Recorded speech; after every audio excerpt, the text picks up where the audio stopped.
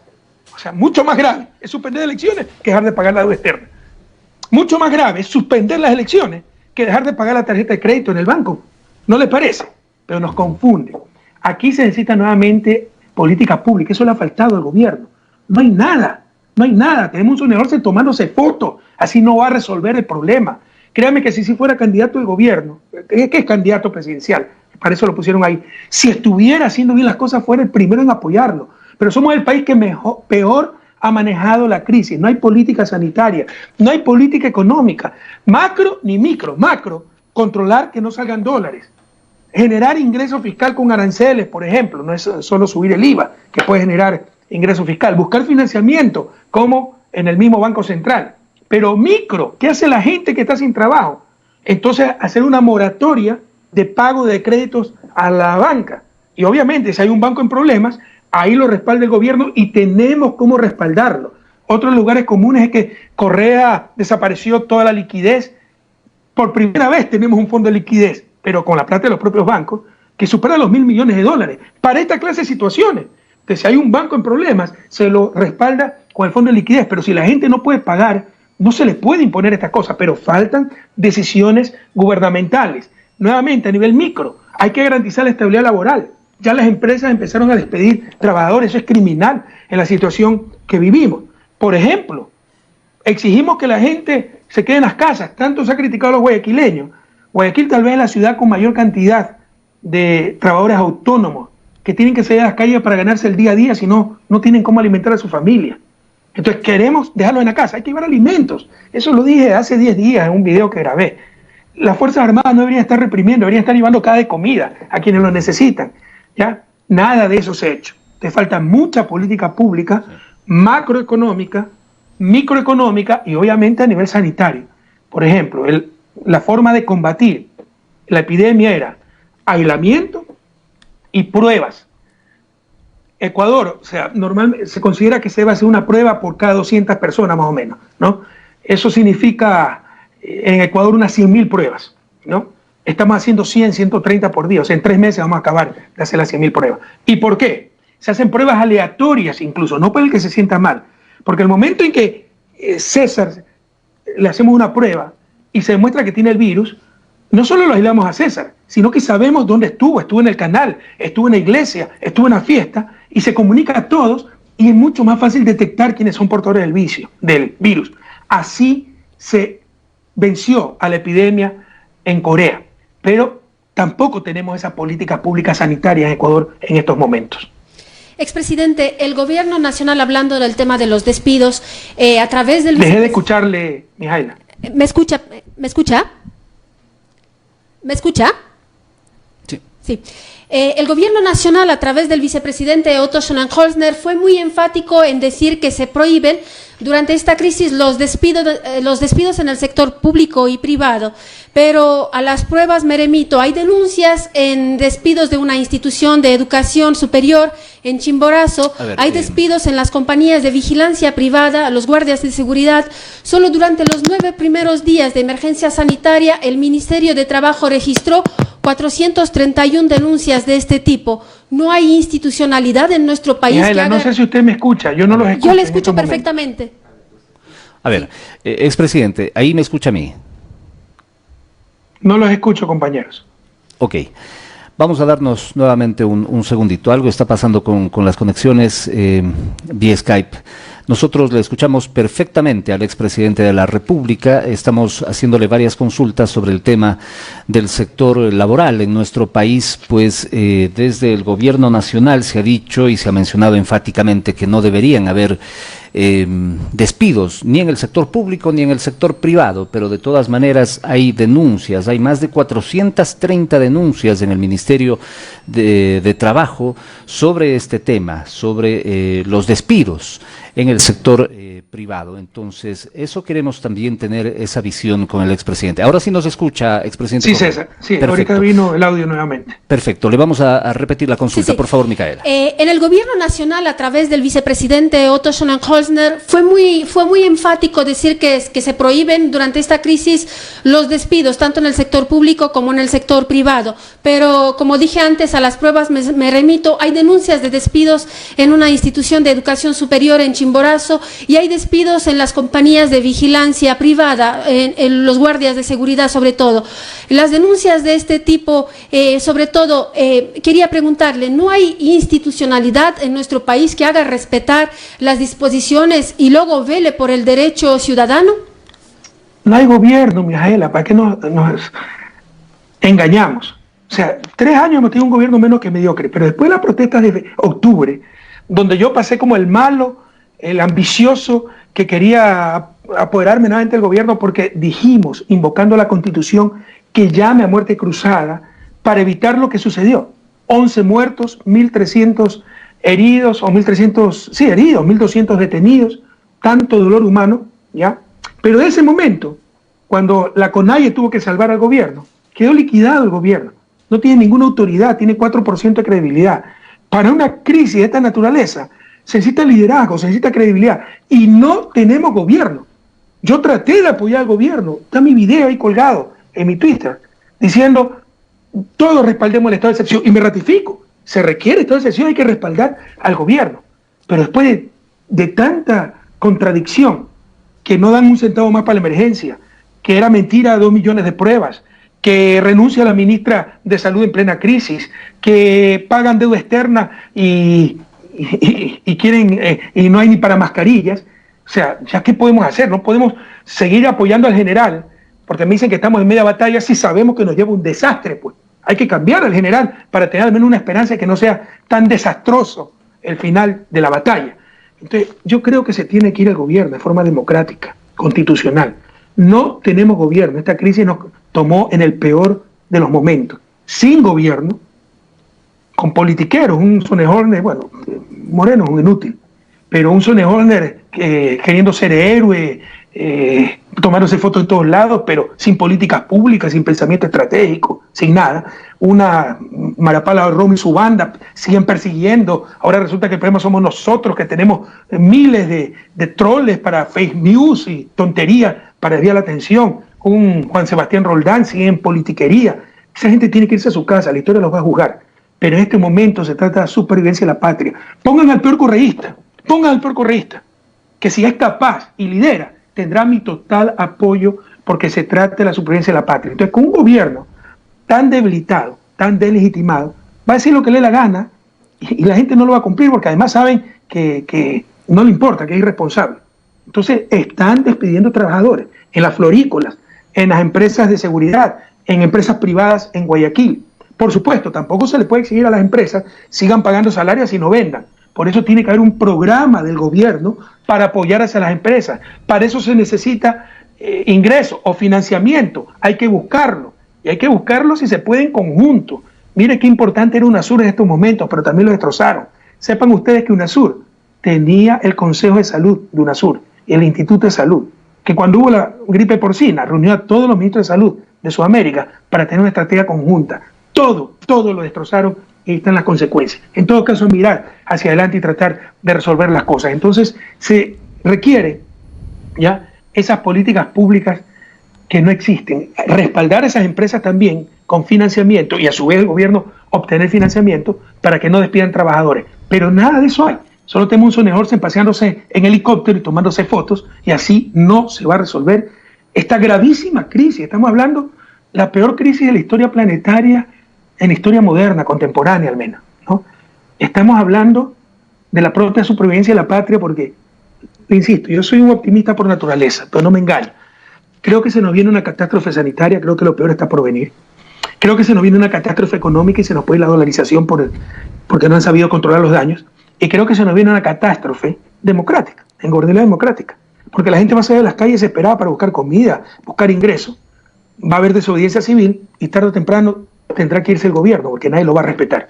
Expresidente, son las 9 de la mañana con 28 minutos, nos queda nada más que 2 minutos, pero yo sí quiero terminar este espacio con la siguiente pregunta, y es que los gobiernos de derecha en América Latina enfrentan duras críticas por el manejo de esta crisis. Jair Bolsonaro, por ejemplo, en Brasil tiene al frente ya a los militares quienes apoyan al vicepresidente Hamilton Mourão para una eventual reemplazo, que es lo que usted también acaba de mencionar. ¿Cómo analiza usted el escenario en América Latina también? Ya te digo, César, el mundo no será el mismo y esto cambiará muchas cosas, ¿no? Como en los últimos años se denostó lo público, el gasto público. Cuando yo llegué al gobierno, no había, ¿cómo se llama esto? Se me fue la palabra. Para los enfermos del riñón. Diálisis. Diálisis. Hemodiálisis. Ajá. Hemodiálisis, ¿verdad? No había hemodiálisis pública. Y se moría esa gente. Cuando inauguramos las primeras camas, y los médicos me decían que eso costaba $1.000 por mes en el sector privado, les decía, ¿y qué hacía el enfermo antes de tener estas camas? Se moría. Pero esa muerte no era noticia, porque no afectaba el déficit fiscal. Los $1.000 que gastábamos para salvar esa vida, los $1.000 mensuales, eso sí es noticia. El mundo al revés. Entonces creo que esto va a poner las prioridades en orden nuevamente, las prioridades en forma adecuada. Estaba el mundo al revés, nos hemos dado cuenta de la importancia del Estado. El Estado no es otra cosa que la representación institucionalizada de la sociedad. El Estado somos todos. Es por medio del cual hacemos nuestra acción colectiva. Nos hemos dado cuenta de la importancia de la acción colectiva. Ojalá nos demos cuenta de la importancia de la política. Algunos creen que no se requiere la política. La política es la forma racional en que una sociedad toma sus decisiones. Si nos va tan mal a los países latinoamericanos, que en 2 siglos de independencia no hemos salido de su desarrollo, es por la terrible política que hemos tenido, las malas políticas y los malos políticos. Pero cuando viene gente buena, ¿no?, que transforma el país en 10 años, mire la persecución, mire la destrucción, mire las mentiras, para poner a los peores, y aquí están las consecuencias. Entonces yo creo que el mundo va a ser diferente, América Latina va a ser diferente, el fracaso estruendoso de los gobiernos de derecha, y miren quiénes mejor han sabido enfrentar estas crisis, quiénes están ayudando a los demás. Un país como Cuba, con tremendo bloqueo, pero tiene sus médicos porque priorizó la salud, tiene biogenética, tiene los reactivos para las pruebas porque priorizó la investigación. Entonces esto nos enseña, ¿no?, que en un momento dado los billetes no se pueden comer, sí se puede comer lo que produce ese agricultor, que en un momento dado los millones no me va a salvar la vida. Sí me va a salvar la vida ese respirador en un hospital público, con una sacrificada enfermera, con un talentoso doctor. Esta crisis va a ser durísima, pero nos va a enseñar a poner nuevamente en orden nuestras prioridades. El mundo no va a volver a ser igual, compañeros. Muy bien. 9 de la mañana, 31 minutos. Quiero agradecer a usted, expresidente Rafael Correa, por haber aceptado esta hora de diálogo. Gracias por sus conceptos, que sin duda nos ayudan a entender un poco mejor la realidad en nuestro país y en América Latina. Y por supuesto, tendrá usted detractores, y los invitamos públicamente a este espacio, a los ministros de Estado, al propio presidente Lenín Moreno. Si ustedes quieren compartir con nosotros, las puertas están abiertas aquí en Radio Visión y en este espacio Coyuntura. Absoluto pluralismo. Gracias, expresidente. Muchísimas gracias. Gracias a ustedes, César, Mijaela, felicitaciones. Los veo que son jóvenes. Me alegro tener periodistas jóvenes como ustedes, buenos, honestos, con recta intención. Y muchas gracias a Radio Visión, a toda Cuenca, por esta oportunidad. Hasta luego. Hasta luego, expresidente. Muy bien. Así finalizamos entonces esta emisión especial de Coyuntura. Les invitamos a escucharnos y a vernos a las 17:30 de hoy en nuestras emisiones regulares. Hasta tanto. Hasta luego, nos vemos y nos escuchamos a través de Facebook Live, en Coyuntura EC en Facebook y en Coyuntura Ecuador en Twitter. Un abrazo, nos vemos en la tarde. Chao.